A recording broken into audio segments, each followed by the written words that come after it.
Hi everyone, hope everyone's had a nice Easter and more importantly a nice record store day on Saturday. Thanks to everyone who's subscribed after the Krautrock video, that's really good. It seems to have gone down pretty well, so I was going to show a few more Krautrock things today because I've got a bit more to show, so if people are interested I'm more than happy to keep talking about it. So like I say, it was record store day the other day and I went down to my local shop in Bangor, and I wasn't planning on buying anything really because I have spent a fair bit of money on records lately, so I was going to be good, but I did see one of my favourite albums when I was a kid. They had the first Dresden Dolls album, which has just been reissued on vinyl for the first time on vinyl. So I saw that and I couldn't not get it. You know what I mean? It was just I was really surprised. They've done like a limited run of like 3,000 copies of this or something like that. And it's really lovely. So this is one of my favourite records from when I was I must have been about 13 when this came out, I think. I played this to death, absolutely to death. It's a very important, very personal album for me. And if you've never heard it, it's very good. It's all just piano and drums, and the vocals the vocals are fantastic, and really good sort of story telling and things like that, and very cleverly written. It's an acquired taste. The Dresden Dolls is Amanda Palmer's first band. If anyone's heard of Amanda Palmer, she's very cult. The Dresden Dolls were the same as well, but they're very cult. You either think they're fantastic or you think they're awful. So, but yes, that was my record store day purchase. So yeah, I was going to chat, show a few more Krautrock bits and pieces today because. I seem to have got quite a nice response from the last video, so I thought I'd share a few more bits. If you can hear in the background at the moment, I've got Cowley Hill by Brain Ticket on. Brain Ticket were a Swiss band. They weren't actually German, they were Swiss. This was released in 1971, and this is a reissue on Lilith. Lilith do lots of really nice reissues of Krautrock stuff. You can always get, even if you might have seen them, they come with like a cardboard strip and a CD as well, so you get a CD and a vinyl, and they're only sort of like 18, 19 pounds as well, which is I think, you know, you pay that for a CD these days, so that's actually quite a good deal. I mean, that's great artwork as well, like proper psychedelic-y artwork. I'll take it as gatefold as well, so I'll whip it out. That's really cool. These Lilith reissues are lovely as well. This is really quite a mad album as well. If you've never listened to Brain Ticket, it's really quite out there. I mean, the first side's a little bit more conventional. The second side is crazy. Like as well, if anyone's watched any of my industrial videos or spoke to me on the BBC in any way about industrial stuff, you might be interested in Brain Ticket. So the second side, there's a lot of kind of weird vocal cut-ups and things like that. Not samples, but I'm not sure, you know, there's a lot of borrowed sounds and things like that, you know. The first side's a bit more hippie-ish, I suppose, but the second side's really quite abrasive, so I thoroughly recommend that for anyone who likes kind of abrasive industrial type stuff and repetitive loops and vocal cut-ups and things. So yeah, that's Cowley Hill Brain Ticket. And as well, I remember in the last video I said I needed to get the Harmonia album, music by Harmonia, so I managed to get a reissue of that as well from the same place. This is again a Lilith one. Again, the chap seems to get a lot of really nice reissues in the shop at the moment, so I think he's figured me out. He knows what I like and what I'll buy. So but this is an absolute stonking album if you've ever listened to it. This is probably one of the best Krautrock albums, in my opinion. So this is the guys from Cluster and Michael Rother from Neu, and it's a little bit more structured than Cluster, I would say. Not much, mind, but just sort of wonderful sort of ambient electronica, I suppose. Like, it really is lovely. And again, this is a really nice one of those really nice reissues on Lilith. Now this is the one I was on about before. You can see it comes with a little cardboard strip and a CD in.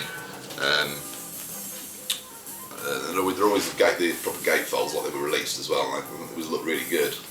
These are really nice, good quality reproductions, and they sound fantastic as well. So I thoroughly recommend them. It's a good way of getting some proper Krautrock's LPs, but without spending a fortune, because I can't afford the originals, and if I didn't get reissues, I wouldn't be able to listen to them on LP. So, and that's got a brilliant cover as well. That is such a great cover. Just the bleach bottle with their names on and the band name. That's really, really cool. Really iconic cover, that. So that is that's my Krautrock recommendation for the day. Actually, if you've never listened to music on Harmonia, I thoroughly recommend it because it's absolutely genius album. It's their second album as well.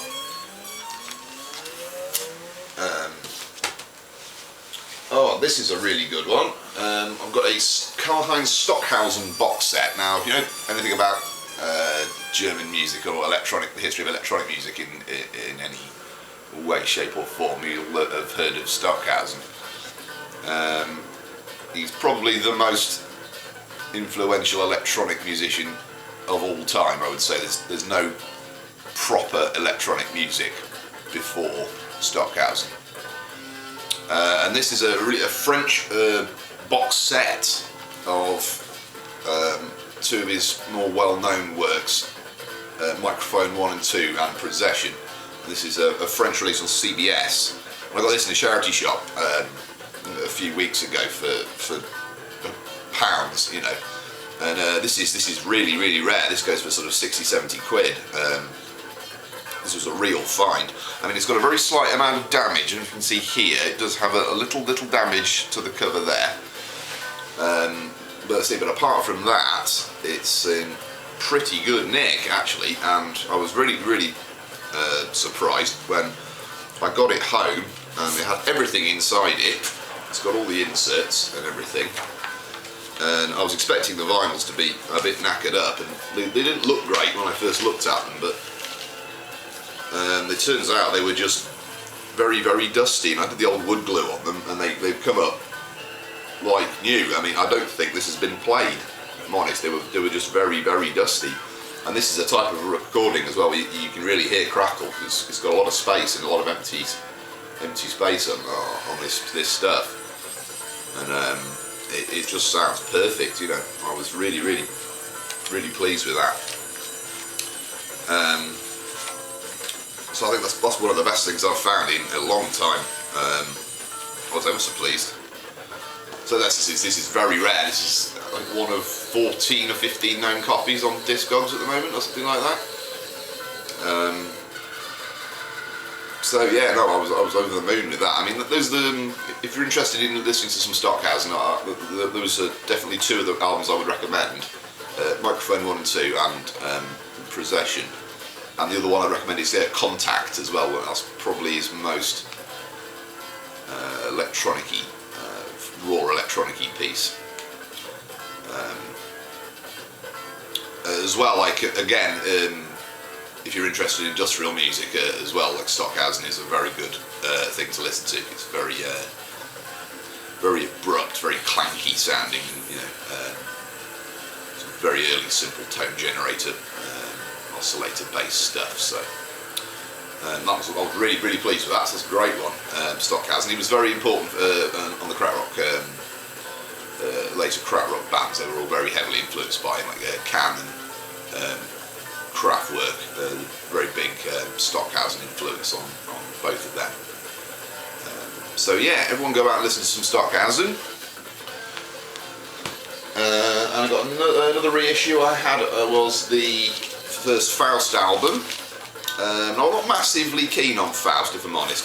One of the very few Kraut bands I'm not massively big on, but I said this is such a nice looking album. I could not get it when I saw it. This is released just like it was when it came out, with the clear vinyl, the clear sleeves and everything, and I've kept the record in a bag stop it getting scratched. Like the original copies of this were famous for being all scratched up because it was a vinyl in a plastic sleeve, so every time you pulled it in and out, it just got scratched and scratched and scratched. But it's a lovely looking cover with the X-ray hand and all the clear record and the clear sleeves. Let's say I've never got on too well with Faust. I think it comes across a bit silly to my ears. You know, it seems like they've recorded a lot of ideas and just chopped it all together onto one side of a record. You know what I mean? On one side of a record, it sounds like they've got sort of like 30 sound experiments that they've just cobbled together and put on a record. You know, I think there's not too much direction there. So I'm sure lots of you will disagree with me, but yeah, I never really rated Faust too much.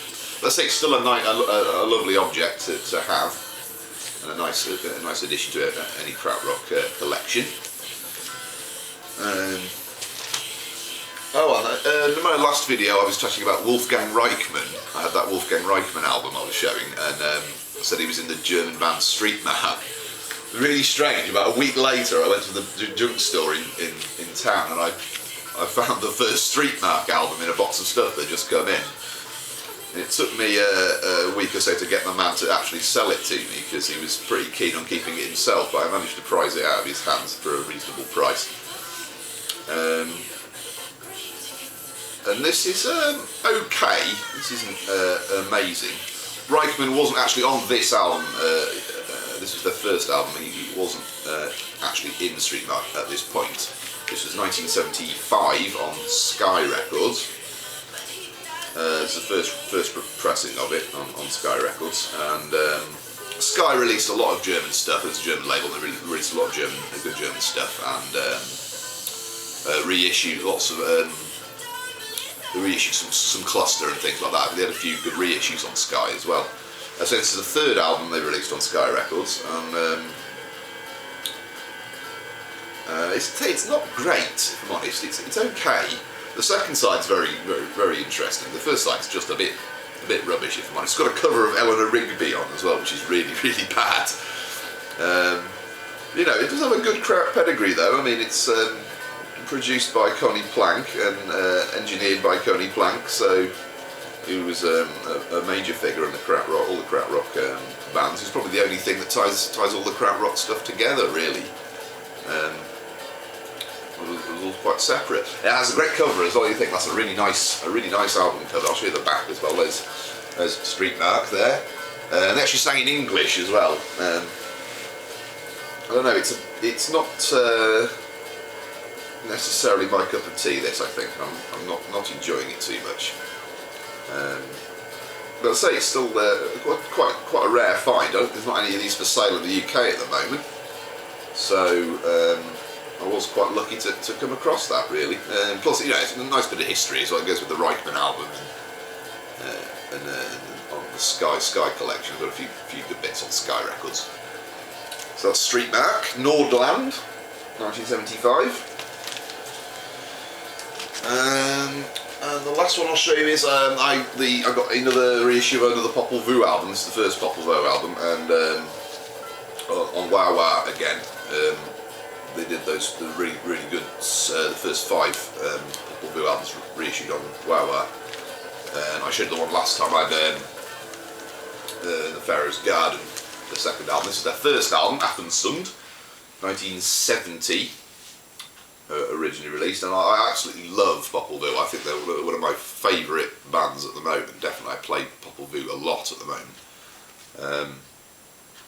Although it's just really wonderful stuff. I mean, the first 2 albums I like the most with the Moog on, the Moog synth. I will get probably the other 3 as well eventually, but they do move away from the Moog drone type stuff, and it starts becoming more acoustic-y.